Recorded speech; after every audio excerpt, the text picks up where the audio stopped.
ఈ పుస్తకం ఖరీదు ఇప్పటి కరెన్సీలో దాదాపు 400 కోట్ల రూపాయలు. 1994లో ప్రపంచంలోనే అత్యంత ధనవంతులలో ఒకరైన బిల్ గేట్స్ 500 సంవత్సరాలకు ముందు రాసిన ఈ పుస్తకాన్ని కొన్నారు. ఈ పుస్తకాన్ని రాసింది అసాధారణ మేధస్సుని కలిగిన లియోనార్డో డావిన్సీ. గూగుల్లో గనక మీరు 30802500 అని సెర్చ్ చేస్తే మీకు కోడెక్స్ లెస్టర్ అనే పుస్తకం యొక్క వివరాలు కనబడతాయి. అంతలా ఈ పుస్తకంలో ఏం రాసి ఉందంటే, భవిష్యత్తులో సైన్స్ అండ్ టెక్నాలజీలో రానున్న కొత్త ఆవిష్కరణల గురించి 500 సంవత్సరాలకు పూర్వమే ఈ పుస్తకంలో రాయబడ్డాయి. ఇప్పుడు మనం చూస్తున్న ఈ అడ్వాన్స్డ్ టెక్నాలజీ తాలూకా పరికరాల గురించి డావిన్సీ అందులో అప్పుడే వివరంగా రాశారు. లియోనార్డో డావిన్సీ శరీర నిర్మాణ శాస్త్రము, భౌతిక శాస్త్రము, గణితము, భూమి శాస్త్రము, ఆస్ట్రానమీ, మిషనరీ డిజైన్ వంటి రంగాలలో అనేక పరిశోధనలు చేసి అడ్వాన్స్డ్ గా ఆవిష్కరణలు చేశారు. అందుకే ఈయనను పాలిమెత్ అని పిలుస్తారు. దీని అర్థం ఏంటంటే ప్రతి శాస్త్రంలోనూ నిష్ణాతుడు అని అర్థం. 500 సంవత్సరాలకు పూర్వమే డావిన్సీ మనిషి యొక్క శరీర నిర్మాణం పైన పరిశోధనలు చేసి అస్థిపంజర నిర్మాణానికి సంబంధించి 240 స్కెచెస్ వేయడం జరిగింది. అప్పుడు ఆయన వేసిన స్కెచెస్ ఇప్పటి ఎక్స్రేలకి మ్యాచ్ అవుతున్నాయి. డావిన్సీ తను ప్రతి విషయాన్ని, వస్తువులని, ఆల్రెడీ ఉన్న నిర్మాణాలని అన్ని కోణాల్లో పూర్తిగా తెలుసుకోవాలనే తీవ్ర తపనతో ఉండేవాడు. మనిషి ఎముకల నిర్మాణం గురించి స్పష్టంగా తెలుసుకోవడానికి రాత్రులు శ్మశానానికి వెళ్లి అక్కడ పాతిపెట్టిన శవాలను తవ్వితీసి వాటి అస్థిపంజరాలపై పరిశోధనలు చేసేవాడు. అంత తీవ్ర తపనతో ఉండేవాడు డావిన్సీ. ఇది అంతరిక్షం నుండి శాటిలైట్ ద్వారా తీయబడిన ఇటలీ దేశం యొక్క మ్యాప్. కానీ ఇటలీ యొక్క నగరం యొక్క మ్యాప్ ని 500 సంవత్సరాల క్రితం కేవలం తన ఊహాశక్తితో ఊహించి గీయడం జరిగింది. ఆల్మోస్ట్ 92% మ్యాచ్ అవుతుంది. ఎటువంటి టెక్నాలజీ నామరూపాలుగా లేని ఆ సమయంలో ఇలా గీయడం నిజంగా పెద్ద మిరాకిల్.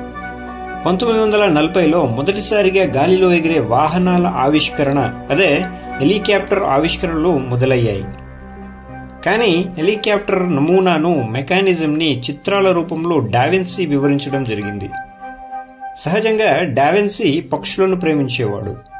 అవి గాలిలో ఎలా ఎగురుతున్నాయో తెలుసుకోవాలని అనుకున్నాడు. గాలిలో ఎగురుతున్న పక్షులను పరిశీలించడం సాధ్యం కాని పని. కాబట్టి చాలా పక్షులను కొన్ని పంజరాలలో బంధించి ఒక్కొక్కటిగా వదిలిపెట్టేవాడు. అవి బయటికి వెళ్లే సమయంలో దగ్గరగా వాటి బాడీ లాంగ్వేజ్ ని డీటెయిల్డ్ గా నోట్ చేసుకునేవాడు. పక్షుల కదలికలను అన్ని కోణాల్లో అధ్యయనం చేసి మనిషి కూడా పక్షిలాగా ఎగరగలిగే యంత్రం నిర్మాణాన్ని రూపొందించడం జరిగింది. లియోనార్డో డావిన్సీ అనేక శక్తివంతమైన ఆయుధాలను డిజైన్ చేసేవాడు. అందులో 33 బ్యారెల్ వెపన్ ఒకటి. ఈ ఒక్క ఆయుధంలో 33 క్యాలిబర్ గన్స్ ఫిట్ అయ్యేవి. ఒక్కసారిగా అన్ని షూట్ చేయడానికి వీలుగా రూపొందించడం జరిగింది. ఇది ఆ కాలంలో అడ్వాన్స్డ్ మెకానిజానికి ఒక నిదర్శనం. అప్పటి రాజులకు డావిన్సీ ఉత్తరాలు రాసేవాడు.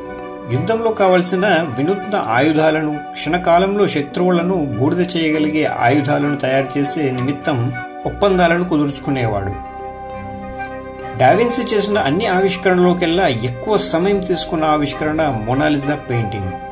ఇది వేయడానికి 14 సంవత్సరాల సమయం వెచ్చించాడంటే ఆశ్చర్యకరమైన విషయమే. ఈ పెయింటింగ్ వేయడానికి వెంట్రుక కన్నా సన్నని తీగలను వాడాడు డావిన్సీ.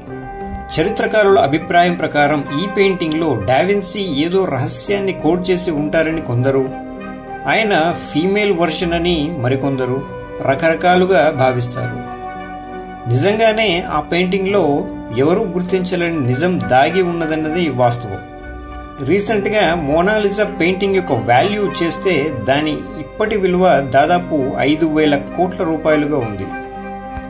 అలాగే ఆయన వేసిన మరో పెయింటింగ్ జీసస్ యొక్క ది లాస్ట్ సప్పర్. ఇది కూడా చాలా ఫేమస్ అండ్ మిస్టరీ పెయింటింగ్. ఇక ఎలాన్ మస్క్ టెస్లా ద్వారా సెల్ఫ్ ఆటోమేటెడ్ డ్రైవ్ వెహికల్ ని మార్కెట్లోకి తెచ్చే ప్రయత్నంలో ఉన్నాడు అని మనకు తెలుసు. కానీ 500 సంవత్సరాలకు పూర్వమే డావిన్సీ సెల్ఫ్ డ్రైవింగ్ మెకానిజం గల వెహికల్ నమూనాని రూపొందించడం జరిగింది.